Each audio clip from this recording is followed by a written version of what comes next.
All right. I'd like to repeat that the residents of Waterloo were given the opportunity to submit. Yeah, yeah.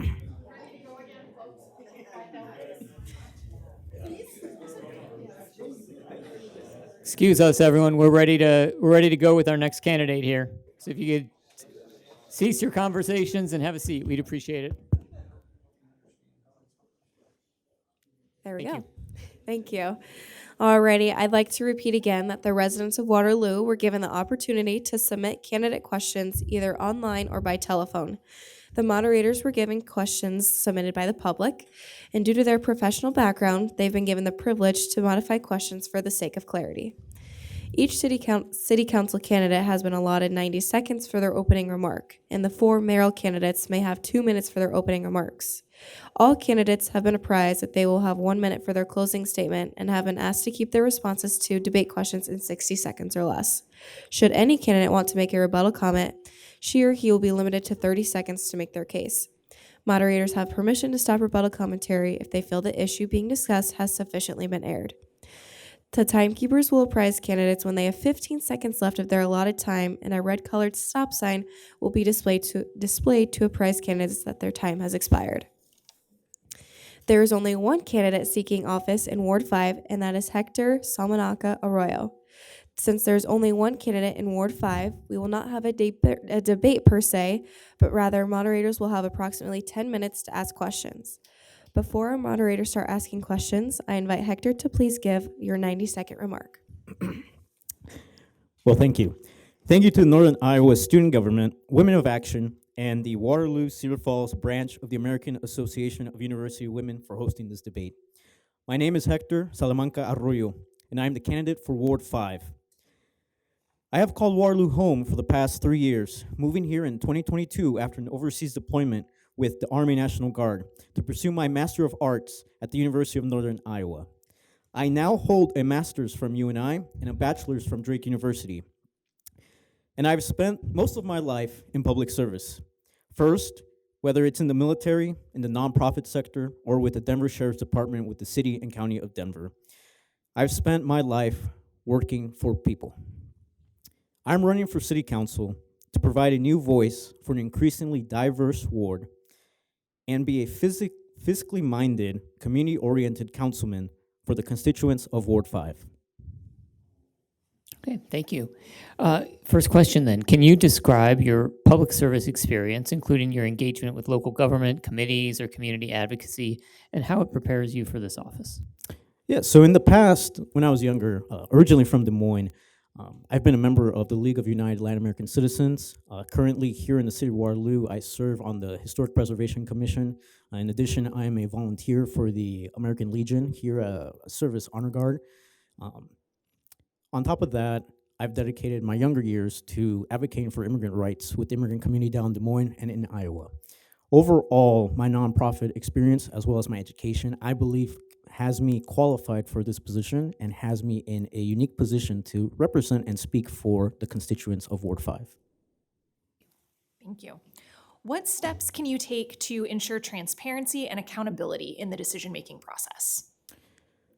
I think the biggest step that I've seen, and I witnessed it firsthand at the last city council meeting, is that there isn't a level of giving people a heads up as to what's going to happen on the city council agenda. To me, that's a problem. It needs to be addressed first and foremost with the department heads who are putting things on the agenda at the last minute. To me, that is an issue, because if we have folks that are part of our citizenry who are wanting to be engaged, they're being left out of the loop. Not only that, but we have city council members who are making decisions without all of the facts. Being a city council member for Ward 5, I would heavily advocate that our department heads have items on the agenda at least a week prior to the city council meeting. This way it allows myself and other city council members to review the agenda items, have follow-up conversations, and if so needed, share those conversations and share those agenda items with the constituents of Ward 5. Thank you. How would you prioritize infrastructure investments in areas that may have deferred maintenance, such as sewer, stormwater, or water mains, versus more visible streetscape or beautification work? So one of the things I've noticed in these conversations with other candidates as well is that there's no mention of speaking with other city council members. There's no mention of working with other department heads. There's no mention of collaboration. I think it's hinted. I think it's something that is implied.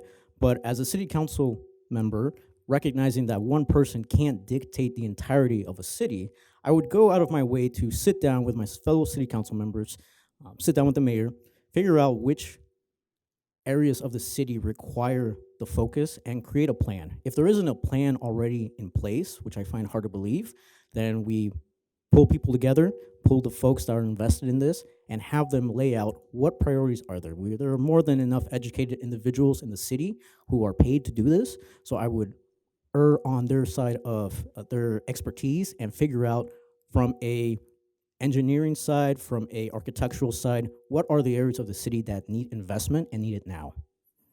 Thank you. How would you improve public safety while simultaneously building community trust? Having worked in law enforcement, I can tell you that public safety does encompass other entities. In regards to law enforcement, in regards to EMS, one of the first things that I highly recommend, and I do see currently with our EMS, with our fire, with our police, is community policing. You hear that phrase a lot, but in reality, what that means is that folks are out there conversing with kids. Folks are out there conversing with their neighbors, with the constituents. They're breaking down the barriers that exist. Now, I understand there's a lot of weight and there's a lot of history when it comes to our public services here in the city of Waterloo, but at the same time, we cannot carve a path forward without addressing these previous incidents. I would echo for a Citizens Academy, whether it's for both fire and for law enforcement. I would echo for bilingual material. We have a large, diverse population that I feel gets left out of the conversation because we need law enforcement that represents our community as well as law enforcement that lives within our city and is able to speak on that. What changes, if any, would you make to the development and permitting process, zoning, building codes, to make it more efficient while still ensuring quality of development? I'll be honest with you, that's an area where I lack expertise. It would be foolish of me to promise people that, hey, I'm going to go in there and change this process without understanding it, without knowing it. What I can tell you is that I would plan to sit down with the folks in charge of that department, have a firmer understanding of what that looks like from the beginning to the end, and using their expertise, develop my own expertise, along with conversations with the mayor and with the fellow city council members. Great. This will be our last question before your closing statement. What are your top 2 to 3 priorities if elected, and what concrete steps would you take in your first year to begin addressing them? I would say my top 2 priorities would be